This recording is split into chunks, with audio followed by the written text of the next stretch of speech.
देखिए, supreme court का एक बड़ा जजमेंट आया है कि अरावली पर्वत किसे कंसीडर किया जाएगा। तो दोस्तों, इसमें यह एक चीज मेंशन किया गया है, अरावली पर्वत कंसीडर होने के लिए उस हिल की न्यूनतम जो ऊंचाई है 100 मीटर से अधिक होना चाहिए, 100 मीटर होनी चाहिए। अभी विवाद कैसे हो रहा है समझिएगा, क्योंकि हम जानते हैं अरावली की जो विस्तार है गुजरात के पालनपुर से दिल्ली तक है, और इस पालनपुर से दिल्ली तक लगभग 12,000 हिल्स हैं किसकी, अरावली की। और इस 12,000 हिल्स में केवल 1,000 हिल्स हैं जिसकी जो ऊंचाई है 100 मीटर से अधिक है। कहने का मतलब ये है 90% जो अरावली की ऊंचाई है वो 100 मीटर से कम है।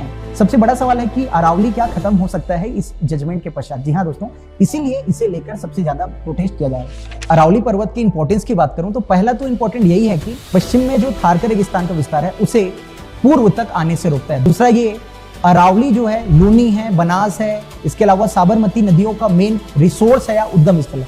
तीसरा जो महत्वपूर्ण है, दिल्ली एनसीआर तक गर्म हवाओं को आने से रोकता है। ये तो इंपॉर्टेंट है। रही बात अबाउट अरावली पर्वत, तो हमें ये याद रखना होगा इसका जो विस्तार है गुजरात के पालनपुर से दिल्ली तक, अर्थात गुजरात फिर राजस्थान फिर हरियाणा फिर दिल्ली। दूसरा, और इसकी जो ऊंचाई है, सबसे ऊंची चोटी जिसे आप बोलते हो गुरु शिखर, यही है जैन धर्म का पवित्र स्थल माउंट आबू। Thank you.